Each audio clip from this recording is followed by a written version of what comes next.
Assalamualaikum warahmatullahi wabarakatuh. Perkenalkan, kami dari kelompok 2,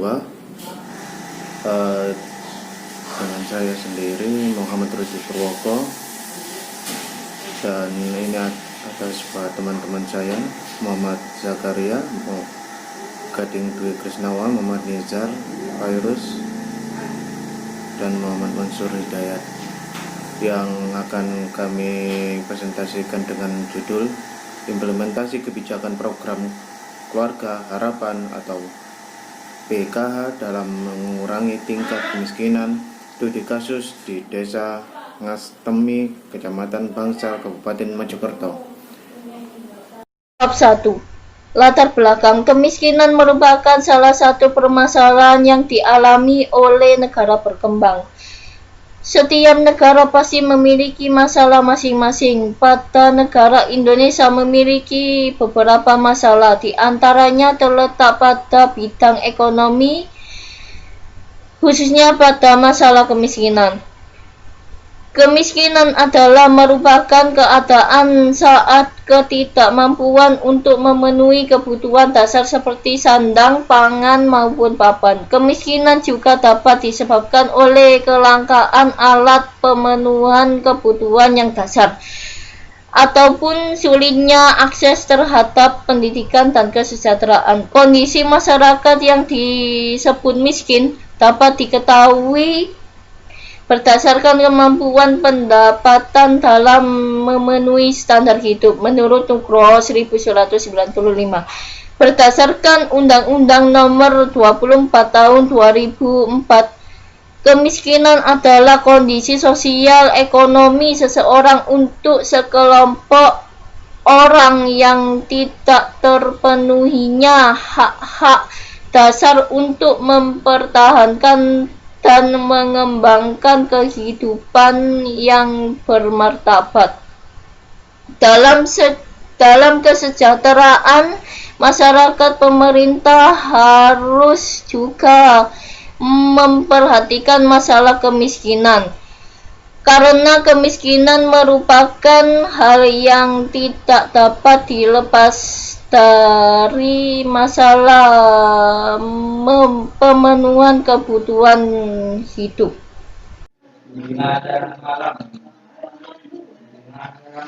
Pada tahun 2007, pemerintah telah mengeluarkan program bantuan tunai bersyarat yang ditujukan kepada masyarakat miskin yang bisa disebut dengan Program Keluarga Harapan PKH. PKH ini bertujuan untuk membangun sistem perlindungan sosial dalam rangka memutus rantai kemiskinan, meningkatkan kualitas sumber daya manusia, dan meningkatkan kesejahteraan keluarga miskin menurut Permensos Nomor 1 Tahun 2018 tentang Program Keluarga Harapan adalah program pemberian uang tunai kepada rumah tangga sangat miskin, yaitu dalam kurung RTSM. Pada tabel 1 terdapat kriteria kepesertaan program Keluarga Harapan. Komponen atau pelayanan yang diberikan: 1. Pendidikan, 2. Kesehatan, 3. Kesejahteraan sosial. Kriterianya, anak yang berusia 7-15 tahun dan terdaftar pada satuan pendidikan. Kesehatan, anak usia 0-6 tahun, ibu hamil dan ibu nifas. Ketiga, kesejahteraan sosial, lanjut usia mulai dari 60 tahun dan penyandang disabilitas, diutamakan disabilitas berat.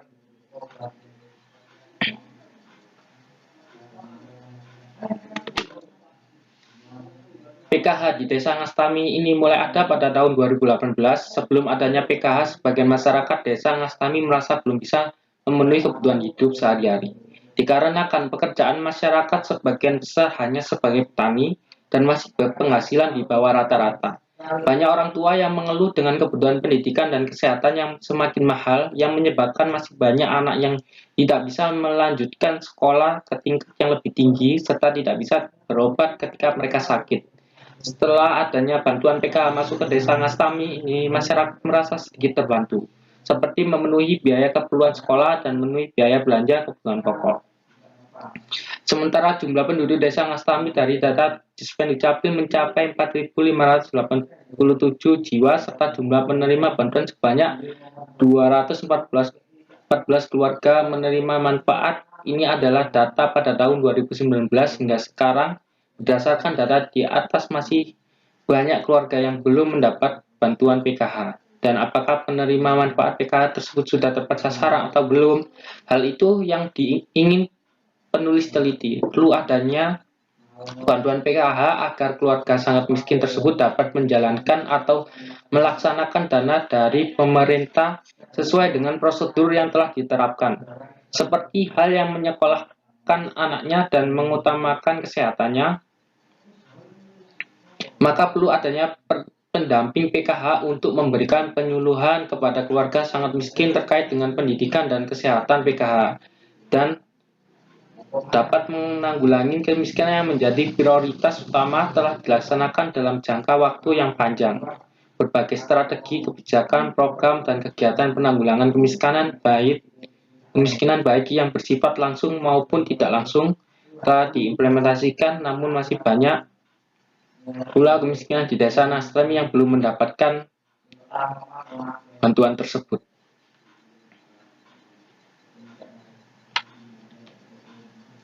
Rumusan masalah. 1.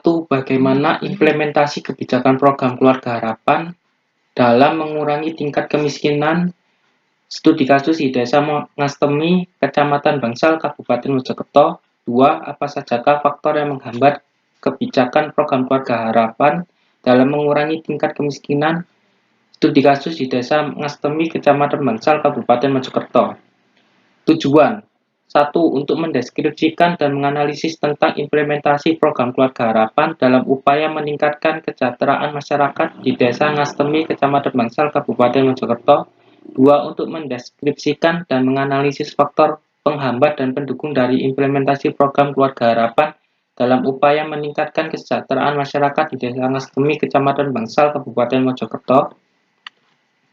Kegunaan teoritis. Manfaat teoritis. Secara teoritis, hasil dari penelitian ini diharapkan dapat menambah keilmuan administrasi publik, terutama dalam kajian implementasi kebijakan publik dan program Keluarga Harapan. Kegunaan praktis.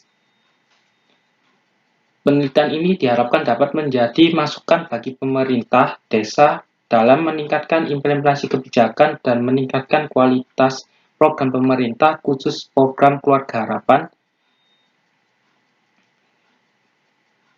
2. Penelitian ini juga diharapkan mampu membantu para peneliti yang lain dalam pengerjaan penelitiannya.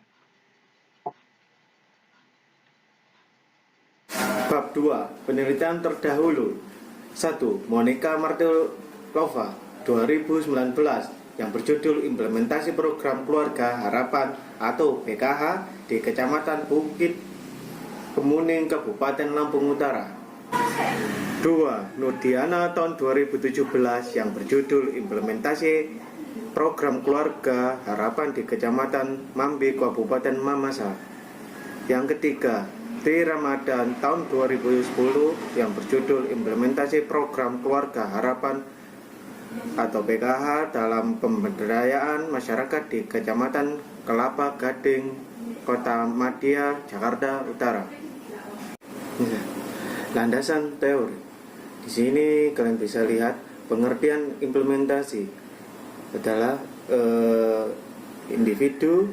implementasi adalah sebagai tindakan-tindakan yang dilakukan oleh individu atau pejabat-pejabat atau kelompok-kelompok pemerintah atau swasta yang diarahkan pada tercapainya tujuan-tujuan yang telah digariskan dalam keputusan kebijakan. Adapun dalam pendekatan yang diteorikan oleh Edward Tiga, terdapat 4 variabel yang sangat menentukan keberhasilan implementasi suatu kebijakan. 1. Komunikasi. 2. Sumber daya. 3. Disposisi. 4. Struktur birokrasi. Selanjutnya, kerangka konseptual. Teori. 1. Implementasi program. 2. Kebijakan. 3. Implementasi kebijakan. 4. Program. 5. Kebijakan kemiskinan yang akan disandingkan dengan Undang-Undang Nomor 24 Tahun 2004 tentang kemiskinan, 2 Permensos Nomor 1 Tahun 2018 tentang program Keluarga Harapan, yang akan dijadikan satu menjadi judul implementasi kebijakan program Keluarga Harapan atau PKH dalam pengurangan tingkat kemiskinan. Studi kasus di Desa Ngastemi, Kecamatan Bangsal, Kabupaten Mojokerto. Metode penelitian. Nah, penelitian ini tuh menggunakan penelitian kualitatif. Metode yang digunakan itu deskriptif. Jadi, kelompok kami mendatangi beberapa narasumber dan beberapa pihak terkait mengenai program PKH sendiri. Terkait yang pertama itu pelaksana dari pihak pemerintah desa maupun dari pihak penerima, yaitu masyarakat Desa Ngastemi sendiri. Dan lokasi dan waktu penelitian, kita mengambil lokasi itu di Desa Ngastemi, Kecamatan Bangsal, Kabupaten Mojokerto, yang dimana desa ini tuh desa teman kami, yaitu Mas Mansur. Dan yang kedua, waktu penelitian yang digunakan. Waktu penelitian ini tuh kurang lebih membutuhkan waktu itu 1 bulan. 1 bulan dan kita baru mendapatkan hasil. Nah, teknik pengumpulan dan pengolahan data.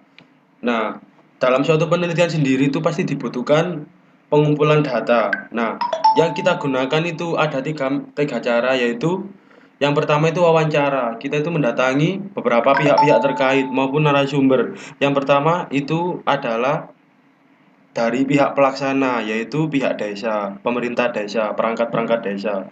Dan yang kedua itu pihak penerima, yang dimana itu masyarakat desa itu sendiri yang terdampak menerima itu menikmati program PKH tersebut. Lalu yang kedua itu observasi, pengamatan. Kita melakukan pengamatan bagaimana sih program PKH ini berlangsung, apakah sesuai, apakah benar narasumber yang kita temui di lapangan itu sesuai dengan penerapannya, baik dari pelaksana maupun penerima, apakah sudah tepat sasaran atau belum. Nah, seperti itu. Kita cocokkan hasil pengamatan di lapangan dengan hasil wawancara dari pihak-pihak terkait. Yang ketiga adalah dokumentasi. Dokumentasi ini dibutuhkan itu sebagai bukti bahwa kami itu benar-benar melakukan penelitian di daerah tersebut. Seperti itu. Nah, kemudian teknik analisis data. Analisis data pada sebuah penelitian kualitatif dilakukan ketika pengumpulan data berlangsung dan setelah pengumpulan data dalam kurun waktu tertentu.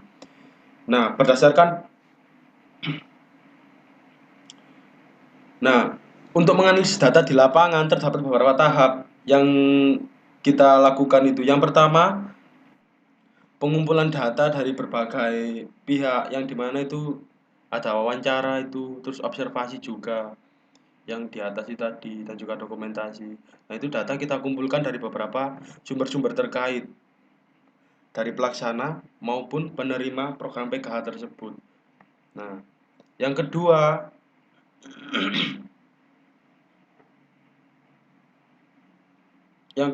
ada reduksi data, yaitu penyederhanaan atau penggolongan. Kita itu menggolongkan mana data yang memang kita perlukan untuk mengerjakan penelitian ini dan mana data atau informasi yang tidak diperlukan. Jadi kita ambil inti-intinya data-data itu. Lalu setelah melakukan reduksi data, kita melakukan penyajian data, yaitu pembuatan laporan hasil dari penelitian yang dilakukan agar data yang telah dikumpulkan dapat dipahami dan dianalisis sesuai dengan tujuan yang diinginkan. Setelah kita analisis data yang kita dapat di lapangan tersebut, lalu kita baru melakukan penarikan kesimpulan. Seperti itu.